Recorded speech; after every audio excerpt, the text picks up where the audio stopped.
नमस्कार, पारिजात किचनमध्ये तुम्हा सगळ्यांचं खूप मनापासून स्वागत. बेसनाचे हे लाडू पहा, किती सुंदर सुबक असे तयार झालेले आहेत.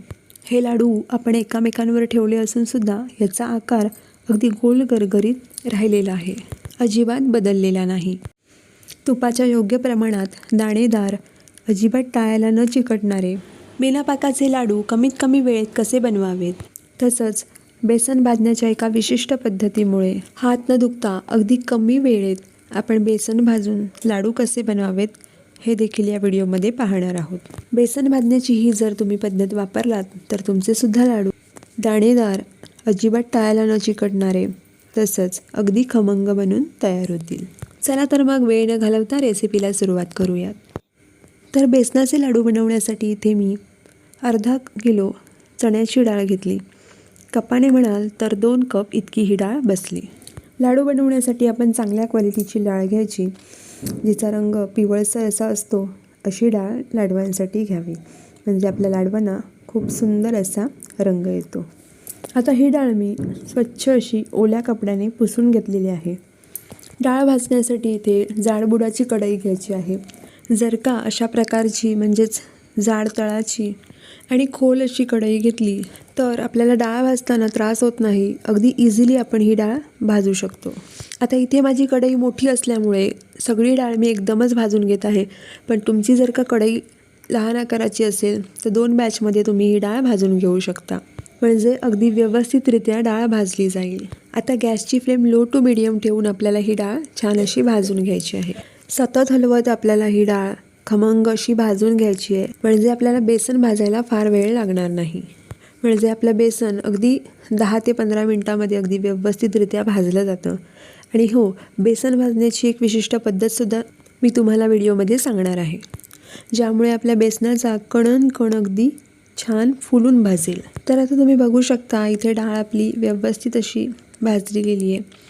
साधारण 20 ते 25 मिनटं मला ही डाळ भाजायला लागली. आता डाळ भाजली गेली हे कसं ओळखावं, तर डाळीचा रंग हलकासा बदलला जातो. तर आता आपण ही डाळ अगदी खमंग अशी भाजून घेतल्यामुळे आपल्याला बेसन भाजायला तितकासा वेळ लागणार नाही. तर आता भाजून घेतलेली ही डाळ आपण काढून घेऊयात आणि डाळ काढून घेताना ती एका भांड्यामध्ये न घेता एखाद्या सुती कापडावर काढून घ्यायची. जर का आपण डाळ कोणत्याही भांड्यामध्ये काढली तर ती डाळ ओलसर होऊ शकते आणि दळताना ती आपल्याला हवी तशी रवाळ अशी दळता येत नाही. म्हणून आपण अशा प्रकारे एखाद्या सुती कापडावर ही डाळ काढून घ्यायची. आता डाळ थंड झाल्यावर आपण ती दळून आणायची. घरघंटीवर किंवा अगदी घरी मिक्सरमध्ये सुद्धा तुम्ही ही डाळ दळू शकता, पण मिक्सरमध्ये दळताना लक्षात ठेवायची की थोडीशी रवाळ अशी डाळ दळून घ्यायची. आता डाळ रवाळ अशी दळून आणून मी हे पीठ भाजायला घेतलेलं आहे. बारीक रव्यापेक्षा थोडंसं बारीक हे पीठ आपण दळून आणायचं, म्हणजे आपले लाडू हे अगदी दाणेदार आणि टाळ्याला अगदी न चिकटणारे असे तयार होतात. आता हे पीठ भाजण्यासाठी मी इथे अर्धी वाटी इतपत तूप घेतलेलं आहे आणि आत्ता मी अर्ध्या वाटीतील अर्धं तूप या पिठामध्ये घालून हे पीठ सुरुवातीला भाजून घेणार. पीठ भाजत असताना आवश्यकतेनुसार तुपाचा वापर करावा, कारण कधीकधी डाळीवर अवलंबून असतं. कुठल्या डाळीला म्हणजेच कुठल्या डाळीच्या पिठाला कमी तूप लागतं तर कुठल्या डाळीच्या पिठाला त्याहून थोडंसं जास्त तूप लागू शकतं. म्हणून सुरुवातीलाच सगळं तूप घालायचं नाही, आवश्यकतेनुसार तुपाचा वापर करावा. ते सुरुवातीचं तूप पिठामध्ये मिक्स करून घेतल्यानंतर आणखीन जे उरलेलं तूप होतं त्याच्यातलं थोडंसं तूप मी यामध्ये घातलं. आता हे सुद्धा तूप आपण पिठामध्ये एकजीव करूयात. सुरुवातीला अशा प्रकारे तूप पिठामध्ये एकजीव करून घेतल्यावर पिठाच्या अशा गाठी होतात. तर यावेळी आता आपण तळण्यासाठीचा जो झारा आपण वापरतो त्या झाऱ्याने या पिठाच्या गाठी आपण अशा प्रकारे मोडून घ्यायच्या. अशा प्रकारे झाऱ्याने पिठाच्या गाठी मोडून घेतल्यामुळे काय होतं, तर गाठी तर मोडल्या जातातच, शिवाय आपलं जे पीठ आहे ते अगदी एकसंध व्हायला मदत होते. म्हणजेच पिठाचा प्रत्येक कणकण मोकळा होतो, परिणामी पीठ हलकं होतं. घेतलेल्या तुपापैकी अजून थोडंसं तूप यामध्ये घालूयात. असं थोडं तूप घातल्यामुळे तुपाचा अगदी व्यवस्थित असा अंदाज येतो. आता हे सुद्धा तूप आपण पिठामध्ये व्यवस्थित एकजीव करूयात आणि त्यानंतर झाऱ्याने हे पीठ सुरुवातीसारखं स्प्रेड करत भाजून घेऊयात. लाडूसाठीचा बेसन भाजण्याची ही सगळ्यात सोयीस्कर पद्धत आहे आणि त्यामुळे सगळीकडून पीठ अगदी एकसारखं भाजलं जातं. परिणामी बेसन भाजायला वेळ कमी लागतो आणि आपले लाडूसुद्धा अगदी खमंग असे बनतात. तर झाल्याने या प्रकारे पीठ सपाट करत राहायचं, म्हणजे झाऱ्याचे जे होल्स असतात त्यामधून पीठ असं बाहेर आलं पाहिजे. ही एक योग्य आणि सहज सोपी अशी पद्धत आहे. तर आता आपलं हे पीठ अगदी व्यवस्थितरित्या सगळ्या बाजूनी एकसारखं भाजलं गेलं आहे. आपली डाळ अशी खमंग, खरपूस, चांगली भाजलेली असल्यामुळे इथे या बेसनाने सुद्धा पटकन असं तूप सोडायला सुरुवात केलेली आहे. म्हणजेच आपलं हे बेसनाचं जे पीठ आहे ते कमीत कमी वेळेमध्ये अगदी ओलसर असं तयार झालेलं आहे. आणि जर का आपली डाळ व्यवस्थित भाजली गेली नाही तर मात्र बेसन भाजेपर्यंत खूप वेळ लागतो आणि आपले हात दुखून येतात. आता या पिठाचा साधारण गोळा तयार झालेला आहे.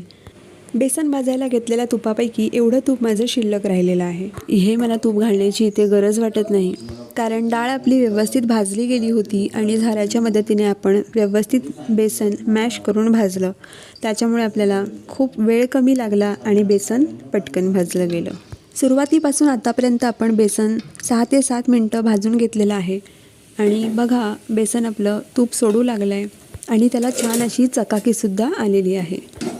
आता यावर आपण 2 चमचे दूध घालायचं. अशा प्रकारे पिठावर दूध शिवरल्यामुळे पीठ दाणेदार होतं. जर का तुमचं पीठ रवाळ नसेल आणि बारीक लावलेलं असेल तर ही स्टेप तुम्ही नक्की करा.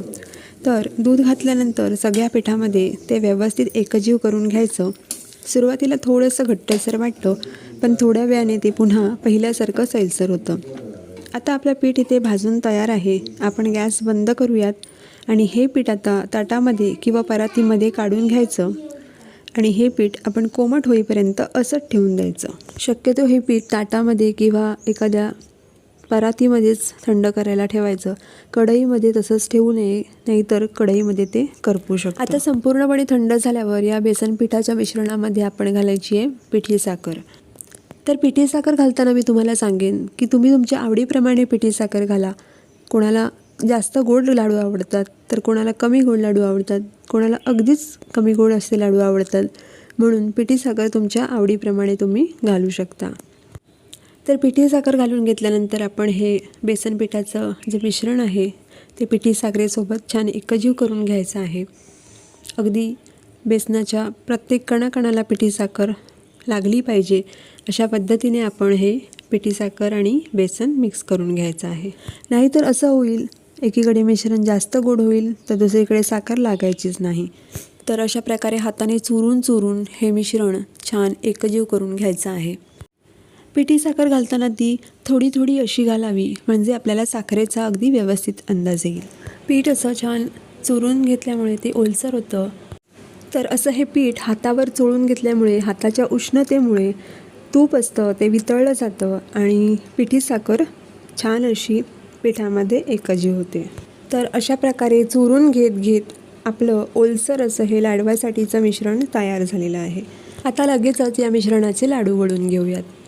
अगदी सहज हे लाडू वळले जातात. जरी तुम्ही एका हाताने वळलात तरी देखील हा लाडू वळू शकतो. मस्त असा गोल गरगरीत हा लाडू तयार होतो.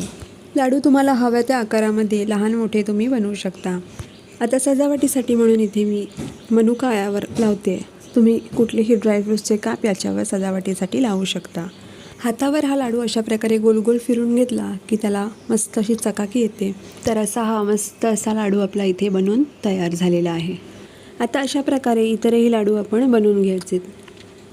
तर अशा प्रकारे अगदी दाणेदार, रवाळ, टाळ्याला अजिबात न चिकटणारे, तसंच अगदी कमीत कमी वेळेमध्ये सोप्या पद्धतीने आपले हे बेसनचे लाडू बनवून इथे तयार झालेत. तर आजच्या या मऊसूत तरीही दाणेदार, तोंडात टाकताच विरघळणाऱ्या, तसंच टाळ्याला अजिबात न चिकटणाऱ्या गोल गरगरीत लाडूंची रेसिपी कशी वाटली? आवडली असल्यास नक्की एक लाईक करा, जास्तीत जास्त शेअर करा. तसंच पारिजात किचनला अजूनपर्यंत सबस्क्राईब केलं नसेल तर सबस्क्राईब करा आणि शेजारील बेल आयकॉन प्रेस करा, जेणेकरून माझ्या पुढच्या व्हिडिओचं नोटिफिकेशन तुमच्यापर्यंत लवकरात लवकर पोहोचेल. लवकरच पुन्हा भेटू अशीच एक नवीन रेसिपी घेऊन. तोपर्यंत बाय.